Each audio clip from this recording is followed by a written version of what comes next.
ज़रूरी नहीं कि हम हर किसी की बात मानें, ज़रूरी नहीं हम हर किसी की बात मानें। आपका जो मन करे, आप जो चाहते हैं, आपके जो सपने हैं, आप उनको फ़ॉलो करो और किसी को नहीं। भले ही कोई कुछ भी बोल रहा हो, मम्मी हो, पापा हो, वो बोल रहे हैं आपके करियर के लिए बोल रहे हैं। लेकिन आगे बुढ़ापे में जाके आपको ये पछतावा नहीं होना चाहिए कि काश मैं वो कर लेता, एक बार इच्छा पूरी हो जाती, है ना? तो हमेशा जो सही है ना वही करो। हे गाइस, कैसे हैं आप सब? मैं हूँ आपकी प्यारी मोमो। और अगर आपको मेरी ज्ञान की बात अच्छी लगी हो तो मेरे चैनल को सब्सक्राइब करें, इस वीडियो को लाइक करें। और अगर मेरी ज्ञान की बात अच्छी लगी है और कुछ आप कहना चाहते हैं अपनी तरफ से, दूसरों को बताना चाहते हैं, तो कमेंट में ज़रूर बताएं और नेक्स्ट वीडियो में मैं उसका इस्तेमाल करूँगी और आपकी बात दूसरों तक पहुंचाऊंगी। ओके, तो जल्दी से शुरू करते हैं आज का interesting chapter 15, sigma male Kabir Singhania.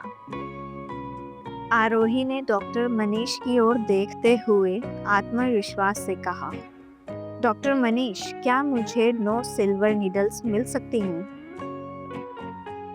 Manish ने बिना देरी किए अपने असिस्टेंट को इशारा किया और कुछ ही मिनटों में नीडल्स को हाजिर किया। डॉक्टर निखिल ने जैसे ही उन नीडल्स को देखा, उनका माथा सोच में पड़ गया। ये तो ट्रेडिशनल एक्यूप्रेशर टेक्निक है। डॉक्टर निखिल तुरंत समझ गए कि यह वही रहस्यमय विधि है जिसे सिर्फ सबसे अनुभवी वैद्य ही जानते हैं। मगर वह हैरान थे कि आरोही जैसे युवा डॉक्टर को यह तकनीक कैसे आती है।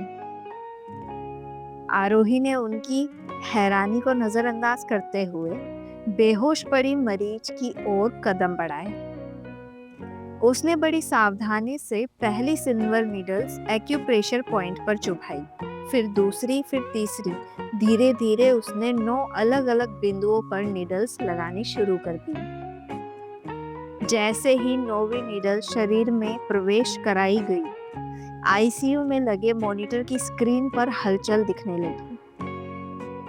मशीन की रीडिंग अचानक बदलने लगी। डॉक्टर निखिल की आंखें चौड़ी हो गई और फिर अचानक मरीज की उंगलियां हिली।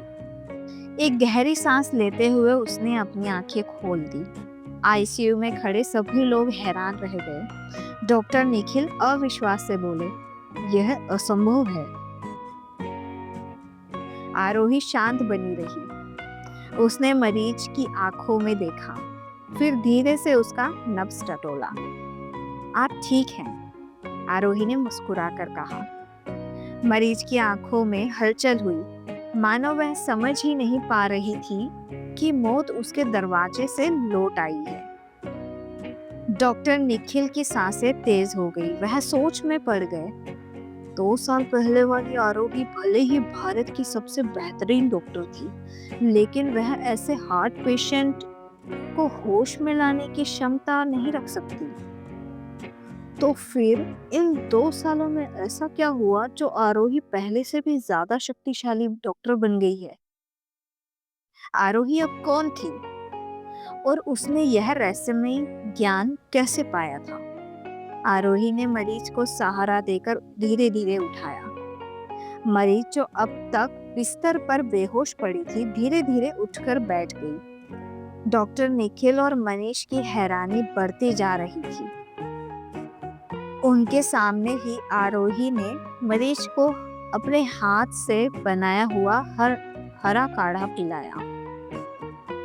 जैसे ही मरीज ने पहला घूंट लिया, उसके चेहरे की रंगत बदलने लगी। उसका पीला पड़ा चेहरा अब धीरे धीरे सामान्य होने लगा। आईसीयू में लगे मॉनिटरिंग मशीन पर उसकी सांसें और हार्टबीट की रीडिंग धीरे धीरे स्थिर हो रही थी। ये कैसे हो सकता है? डॉक्टर निखिल मन ही मन बोले। डॉक्टर मनीष भी अवाक थे। उनके मन में एक ही सवाल उठ रहा था, क्या सच में चमत्कार जैसी कोई चीज होती है? पर यह कोई चमत्कार नहीं था। जाहिर था कि आरोही का काढ़ा बेहद प्रभावशाली था। तभी आरोही ने शांत स्वर में कहा, इस काढ़े से दिल को हुए नुकसान की भरपाई हो जाएगी। अब से 30 मिनट बाद आप नाड़ी अब से 30 मिनट बाद आप ब्लॉकेज का ऑपरेशन कर सकते हैं। डॉक्टर निखिल अब भी संशय में थे। उन्होंने धीरे से पूछा, लेकिन डॉक्टर आरोही, क्या आप सर्जरी नहीं करेंगी? आरोही ने हल्की मुस्कान के साथ जवाब दिया, इतना भरोसा तो मैं आप पर कर ही सकती हूँ, डॉक्टर निखिल। फिर उसने गंभीर स्वर में कहा, पैसे से ज्यादा इंसान की कीमत होनी चाहिए, डॉक्टर निखिल।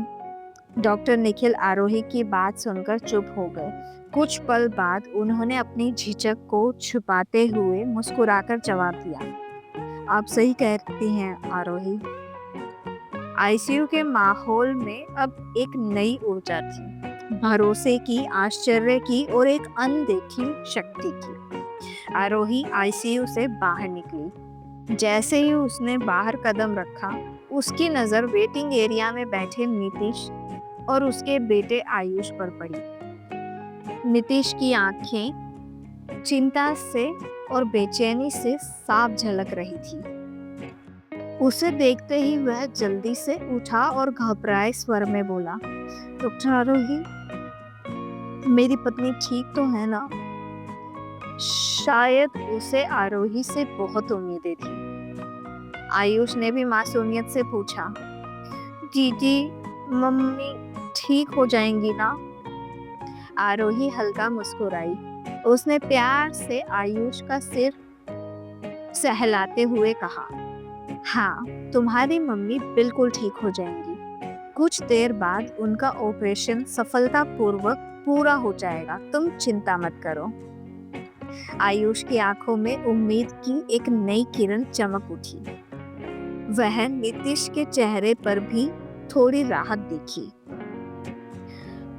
अब सबकी निगाहें ऑपरेशन थिएटर की तरफ थी, जहां डॉक्टर निखिल और उनकी टीम एक नया इतिहास लिखने जा रहे थे। आरोही और शिमला से दूर ठंडी हवाओं में बर्फ की हल्की ठंडक घुली हुई थी। पहाड़ों के बीच बसा शिमला, जहां हर गली, हर सड़क कभी उसकी हंसी से गुलजारा हुआ करती थी, उसकी मौजूदगी किसी खुशबू की तरह थी, जो आसपास के लोगों की जिंदगी में मिठास खोल देती थी। डॉक्टर आरोही, वो जो कभी गोवा की चकाचौंध भरी जिंदगी का हिस्सा थी, अब शिमला की शांत वादियों में अपनी पहचान छुपाए बैठी थी। किसी को पता नहीं था कि वो अचानक गायब क्यों हो गई। क्या वो खुद किसी से बच रही थी या कोई उसे ढूंढ रहा था? गोवा के एक आलीशान हवेली में समंदर की लहरें बार बार किनारों से टकराकर वापस जा रही थी, जैसे किसी अधूरी कहानी को पूरा करने की कोशिश कर रही हो। हवेली की टेरेस पर खड़ा एक शख्स गहरे ख्यालों में डूबा आसमान को घूर रहा था। रात के अंधेरे में उसकी आंखों में अजीब सा सूनापन था। वो था कबीर सिंघानिया। कबीर सिंघानिया एक ऐसा नाम जो बिजनेस की दुनिया में ताकत और रुतबे का दूसरा नाम बन चुका था। 27 साल की उम्र में वह सिंघानिया ग्रुप का अकेला मालिक था। भारत के सबसे अमीर और पावरफुल लोगों में उसकी गिनती होती थी। एक ऐसा इंसान जो दुनिया से नहीं डरता था, जिसे किसी की परवाह नहीं थी। कबीर एक सिग्मा मेल था, अकेला चलता था, अपने नियम खुद बनाता था और किसी के आगे झुकना उसकी फितरत में नहीं। उसके पास अथाह दौलत थी, शानो शौकत थी और इतनी ताकत थी कि वो किसी को भी झुका सकता था। लेकिन एक बात जो उसके पास नहीं थी, वो थी डॉक्टर आरोही। कहते हैं पैसा और पावर हर चीज खरीद सकती है, लेकिन क्या कबीर सिंघानिया का दिल भी खरीदा जा सकता है? हवा तेज हो गई थी। समुद्र की लहरों की आवाज उसके भीतर उठ रहे तूफान से मेल खा रही थी। उसने अपने हाथ में पकड़ा शराब का ग्लास टेबल पर रखा और सामने की खाली गहराइयों को देखने लगा। फिर हल्की बड़बड़ाहट में बोला, डॉक्टर आरोही, कहाँ हो तुम? उसकी आवाज में एक बेचैनी, एक अधूरापन था। हल्की हवा उसके बालों को छूकर निकल गई, लेकिन उसकी आंखें अब भी उसी शून्य पर अटकी थी। मैं कबीर सिंघानिया जो भी चाहता हूँ उसे हासिल कर लेता हूँ, लेकिन 2 साल से अपनी पूरी ताकत लगाने के बावजूद मैं तुम्हें नहीं ढूंढ पाया। उसके शब्दों में पहली बार लाचारी थी, एक ऐसा एहसास जिससे वो अनजान था। वो नहीं जानता था कि जिसे वो इतनी बेताबी से ढूंढ रहा था वो अब शिमला में थी। आखिर कबीर आरोही को क्यों ढूंढ रहा था? इस सवाल का जवाब नेक्स्ट एपिसोड में सुनते हैं। Okay bye.